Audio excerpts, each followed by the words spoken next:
Zdaj, zelo lepo bilo povedano po delavskem gibanju, pa koliko malo je s tabori povezave, moram reči, da sem kar dobil asociacijo, pa bojo vsi, ki se ukvarjajo z razpisi na ARRS agencijo, vedeli, kaj to pomeni, da ko moraš napovedati, kakšni bojo rezultati tvojega dela čez 3 do 4 leta, še prednji si uspel pregledati gradivo, da vidiš, koliko na to tematiko sploh je, ampak moramo pa napovedati, kaj bomo čez 4 leta ali pa 5 let dali kakšno poročilo. Zelo lepo.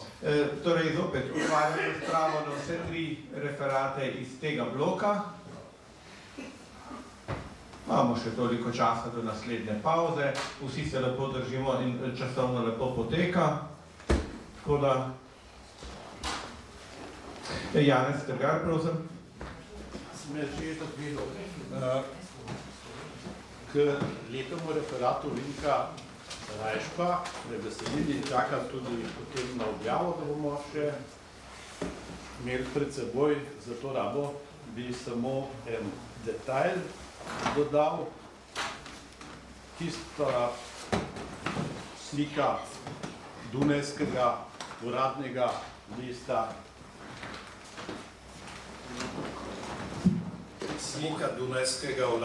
lista, v slovenščini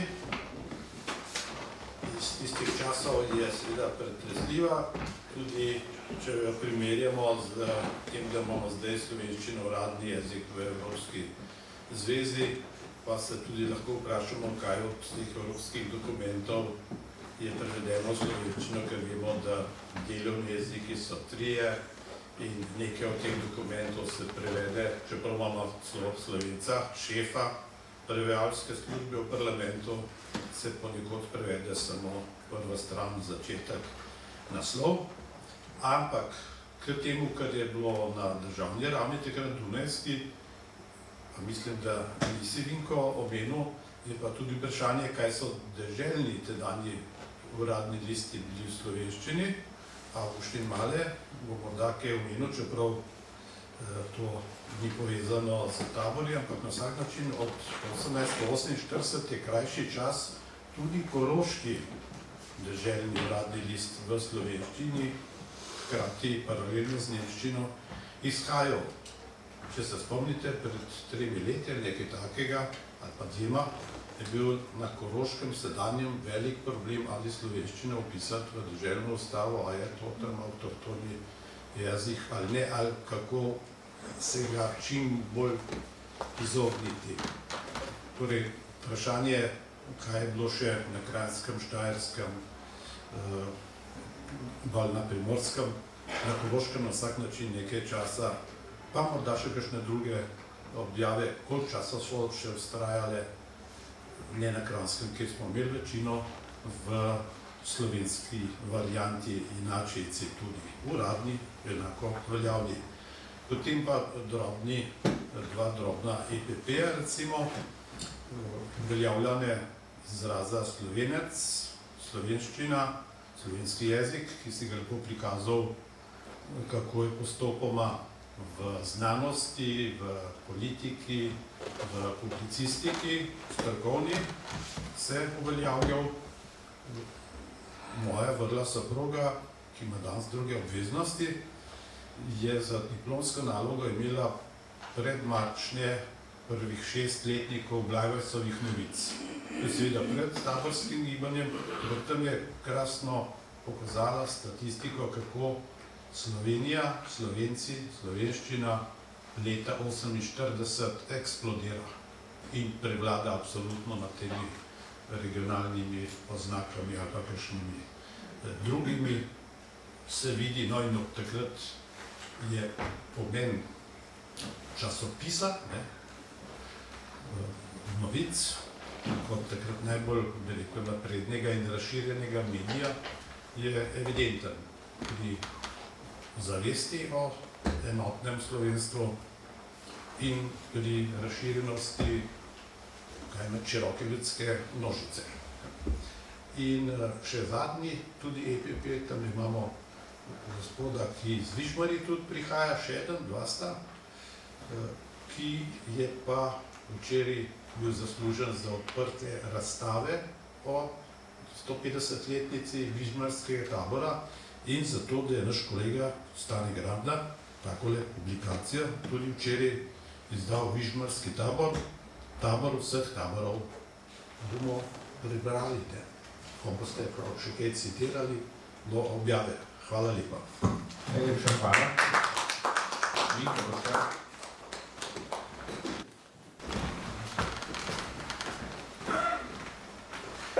Janez, hvala, pravzaprav si že vse razložil. No, jaz sem tukaj samo poudaril, da gre za dvig slovenščine kot uradni jezik v državi. To je veljalo pa za občni zakonik, kakor tudi za deželne zakonike. Zato imamo v vseh deželnih jezikih Štajerska, Primorska, Koroška in Kranjska, so ti deželni zakoni v slovenščini. Ampak problem, trajalo je do leta 1852, problem je bil pa v tem, ker za njih ni bilo zanimanja. In so hitro poročali na Dunaj, da je proč metanje denarja, ker Slovenci niti na Koroškem, niti drugje teh ne kupujejo, ampak so zadovoljni z nemškimi. No in tako je potem zamrl tudi občni zakonik, ampak recimo, da je potem posledica taborov, začel je izhajati leta 1870, slovenski prevod, ja, in je to bilo potem do konca monarhije. Ampak gre za to, da slovenščina je postala eden od uradnih jezikov, na Slovencih je pa bilo, koliko jo bodo uveljavili. To pa ni bilo lahko, ne samo zaradi hudobnih Nemcev, ampak tudi sami so morali spoznati, da je to potrebno. Bi pa še nekaj k temu poudaril, če sem že, kar se zanemarja, nekako smo pod vplivom literarnih, recimo, tolmačenj, zgodovine Slovencev, jezika in tako naprej.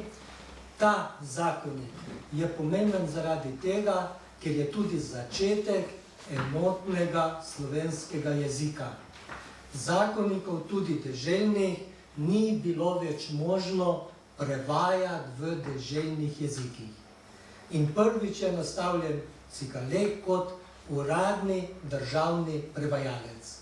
In s tem tudi deželni jeziki izginejo iz vsakdanje zavesti na tej upravni državni ravni, ker je pač možen samo eden skupni slovenski jezik. Hvala. Najlepša hvala, Vito. Še kakšno vprašanje? Ali pa mogoče... Aha, Predstavljali ste ustrezna, eno besedo bi rad omenil, ali pa dve.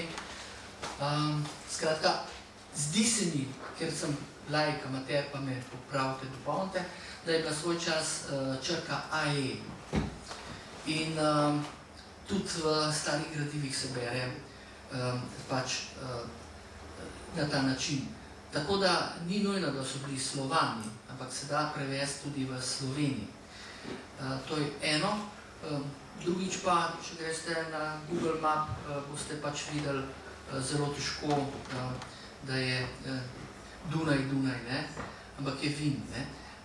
Skratka, te stvari so mečkan drugačne. Če si ti kolonija, recimo, če si samo provizorij, ker vem, da o tem se ne razmišlja, potem si skozi stoletja izboriš pravico do uradnega jezika. Mogoče pa tako. Hvala.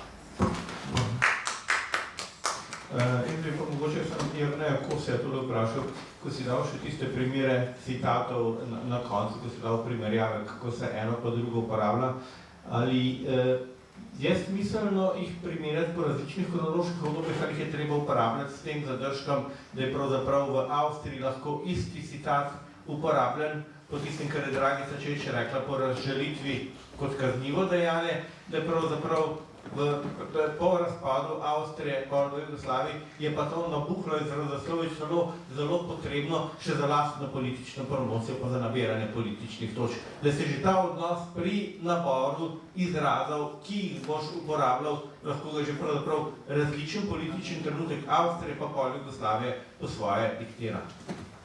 Pozabili ste odgovoriti na moje vprašanje, dajte na moje, ne? No, to ni pa jaz na vaše, če je treba. A lahko še vi?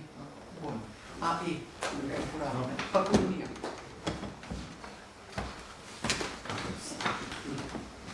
No, o AE nič ne vem, tako o tem ne bom. Glede kolonije je pa en izraz, ki je popolnoma neprimeren za to zgodovinsko obdobje. Kolonije ni. Mi smo del države Svetega Rimskega cesarstva, smo del države Avstrijskega cesarstva in smo del države Avstro-Ogrske. Nikoli pa nikakršna kolonija. Kdaj se je Oglejski patriarhat ukine? Pa pustimo to zdaj, to lahko gremo, Oglejski patriarhat se ukine leta 1750. Ampak to nima s tem, s kolonijo, čisto nobene zveze. Zakaj je pa slovenščina pomembna? Zaradi tega, ker se takrat za svojo slovenščino niso borili. Jaz pač tukaj nisem mogel, samo Slovenci, ampak ta zemljevid, ki sem ga pokazal, to je iz knjige Böcka, Nemca, ki se išla je 1869, kjer se bori za zedinjenje Nemčije in kjer protestira proti temu, da hočejo Nemčiji nadati ime Prusija, ki je popolnoma tuje in tako naprej. Tudi v tem smislu Slovenci takrat nismo posebnost. Tudi Nemčije ni, če tudi v nekaterih slovenskih atlasih. Deutsches Reich je šele leta 1871. Leta 1870, v času taborov, še nihče ni vedel, kako se bo ta nova država, če sploh bo, imenovala. Se pravi, združevanje je bilo takrat v zraku v Evropi. Pa ni šlo za nobene kolonije ali za česa drugega. To je čas. Ste povedali, Rimsko cesarstvo v svetu. Kako? To je kapa kolonializma. To pa sploh nima nobene zveze z kolonijo. Cesarstvo. To je diktatura, vidiš. Ne, to pa sploh ni diktatura, ker to cesarstvo je bilo bolj federalno kot karkoli drugega. Dobro, ne bomo zdaj mešali pojmo iz različnih tisočletij, kjer ne številni tam.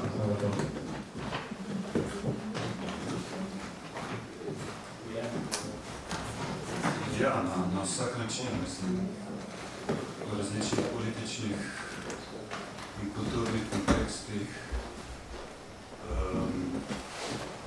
se ta politična gesta artikulirajo na različne načine, v skladu z različnimi potrebami, v skladu z različnimi konjstvom so tudi svetovnimi nazori slovenskih politikov in kulturnikov, ki jih artikulirajo.